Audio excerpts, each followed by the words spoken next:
You have had such a busy 2020, and I want to recap real fast. So you created a ton of music, right? You filmed several music videos, you came out as gay, improved your storytelling skills, signed a record deal, and you gained a massive following on TikTok. So first off, are you tired and are you ready to make 2021 another great year? Oh my goodness. You know, it's nice to hear it all like chunked in together, because 2020 really does feel like it was like separated between like 6 years. I feel like it didn't actually happen in 1 year, and it's very easy, especially when you're in your house 24/7, to just be like, yeah, I put a song out. Like, yeah, I did that. That's cool. But it's pretty crazy, like, how much has happened in this year. And I try to remind myself that, like, 13-year-old me would be freaking out right now. And that's my kind of, like, bar. It's like, okay, I'd be freaking out if I heard about this when I was younger. So this is cool. But I'm just, like, very grateful that people have been interested and wanted to listen to anything I have to say. It's always very humbling to know that other people are feeling a similar thing that I'm feeling, and I'm not so alone. And I'm very excited for 2021 with the amount of stuff. I feel like I was so busy. This is the busiest I've ever been, and I was in my house the entire year. So I'm hoping that 2021 brings a little bit more traveling, a little bit more live shows, being able to see people in person and say hi and say thank you. But I'm ready to keep on grinding. Great. Well, you are rolling into 2021 hot because you have new music coming out. So let's talk about your new EP, Conversations with Myself, and your leading single, Happy. How are you feeling right now? Are you excited? Are you nervous? I'm really excited. I don't often put out like really upbeat music, and Happy is what the title is. It's very upbeat and it's fun. And I always get really excited for songs like that because it gives a little bit of a break of being super introspective. But I'm excited for the EP to come out. I feel like it's the second book in the series of music that I'm making. You know, we talked about love and heartbreak in the first one. And I think this one's a little bit more just looking inward and learning more about yourself as a human being, which is really cool. Absolutely. And to go off of that a little bit more, can you just give us some more information about this EP to get us excited? Yeah, so Conversations with Myself, much like the first one, though I think we added an extra song on here because we had All My Sins, but is kind of like a little story. The first EP that I wrote was about love and heartbreak. I had heard someone that I cared about, and it was really a groundbreaking moment for me where I was like, ooh, like, I might not be the good guy all the time, which naturally spiraled into Conversations with Myself, where I was considering whether or not I was the bad guy all the time. And it got me thinking about how I treat other people, how I interact with other people, how I think of myself, my perception of myself, and who I am as a person now compared to who I was when I was younger. And just kind of realizing that everyone makes mistakes. We're not perfect. We're human beings. And it's what you do with that realization that makes or breaks your character. It's everyone makes mistakes, but what you do with that is important. So this EP is just about introspection and trying to figure out who you are as a person. So which one would you say was the hardest to write? And Somebody I'm Proud Of was the hardest to write, and was also the first time I ever cried in a session, which was fun. Ooh. I went in, it was pretty early on in like the writing process for this project, and I wrote that song probably before a good chunk of the songs that I wrote, but I wrote that one, and I had just been feeling really down on myself and just very overwhelmed with not really knowing who I was. I knew I couldn't go backwards and become the person I was when I was younger, and I couldn't go forwards because that's just not how it works.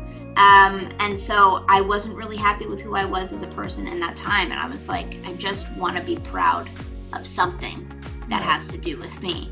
And I went into the session with Hampus, who's executive produced every song so far, and we wrote the song pretty quickly, and then I went in the bathroom, cried it out, and then finished cutting vocals and put the song out. And it was a very special song. I think it was a snowball effect and kind of a starting point for being more open and honest in the songs that I have, and I think it was really helpful. I definitely felt like I did full-blown therapy for that session. So hey, sometimes you just need to let it out and roll with the punches, right?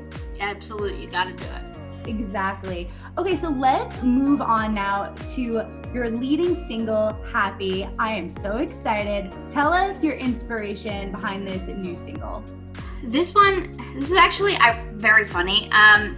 I went to Sweden to write songs for this project, and for some reason didn't realize that I was writing songs for myself for some reason. Like, I had forgot that I wasn't writing for other people and that I did have an artist project that I was working on.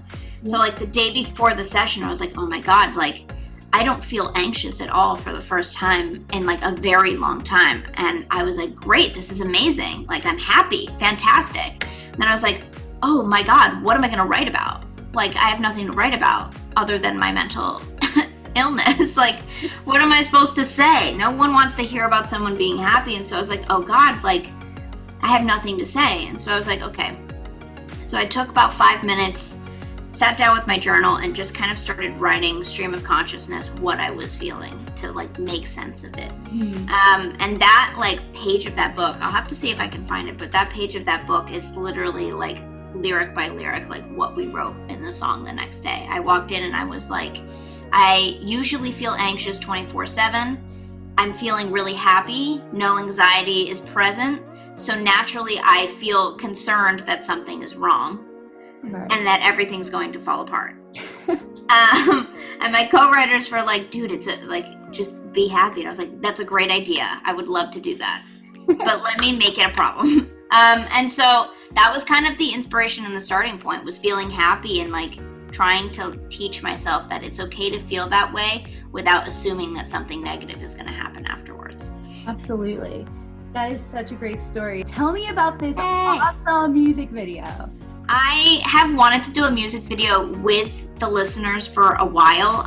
The music videos are, apart from the music, one of my favorite parts. I've always been obsessed with watching music videos be made and created. So, and with this one, it was really about learning to accept happiness, and I feel like that's something that a lot of us were dealing with. And this year, specifically for my mental health, has been like one of the most difficult years that I've dealt with. And having this community of people online has literally been the thing that has gotten me through it. I wake up every day, 3 days a week, I get on Twitch and I talk to a bunch of people. I'm talking to people on Instagram and TikTok, and they really have been so supportive in my mental health and trying to help me. I wanted to kind of give back to them and do something together. So we put something together where they could submit videos of them doing whatever makes them happy. And oh my God, they're so cute. We had way more submissions than I thought I was going to get. I literally thought 30 people were going to send in, but we had like 1,500 people send videos. Wow. So we tried our best to make sure we got as many people in as possible, but I watched the first pass and cried naturally. But I'm really excited for people to see it, and hopefully the video makes some people smile. To shift gears a little bit, you recently came out as gay in 2020. Now, being out and open with your followers, how have you seen a change in your songwriting pattern since you're able to write and sing about your true self? That is very interesting. I feel like coming out is such a process, and I feel like I definitely thought that coming out was going to be something that was going to significantly change my life immediately. Right. I was going to come out and then I was just going to be like my most me self, and like everyone was going to be like, yes, queen, which they were. But I think it's such a consistent process. You're constantly coming out to yourself and learning more about yourself. Especially for me, I'm much older than a lot of the younger people who have come out. So I've got years of burying that shit down that I need to kind of like unravel. So I think it was difficult at first, but I think everyone was so kind and respectful and welcoming. I think it can be kind of, I definitely was very anxious about coming out, specifically just because I'm bisexual. So the bisexual community is not really fully accepted like with people who are straight, and then also still a lot of like in the LGBTQ plus community. So I was definitely nervous that like, do I have a coming out? Are people gonna think it's valid? And at the end of the day, I was really like, it's not about anyone else. It's about how I'm feeling. So coming out was super, super important and has been so helpful in me learning to be more open and honest with my songs. Writing about women, surprisingly, was the only thing I've never written about a girl. And I write about everything. So that was a clear indicator that I was very deeply in the closet.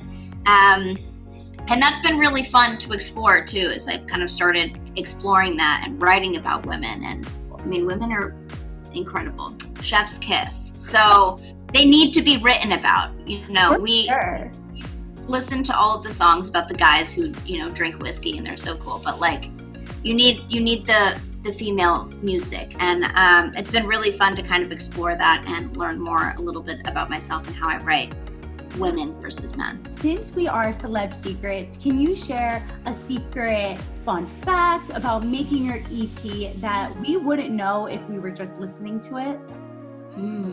It's a hard one. It's not really a secret. We didn't do anything crazy for this EP, but I wrote the entire EP. Let me just make sure. Yeah, for the most part. The entire EP I wrote in a little like cave type thing in Sweden with my executive producer Hampus and a few other friends. We like decked out this little cave in Sweden. It was very cold and very dark, and I pretty much would be jet lagged until 3 a.m., write an idea for a song, get up at 6, go eat food, drink like 12 oat milk lattes, and then like cry in a session and the songs would come out. So the entire like EP was basically written in a different country, which is cool.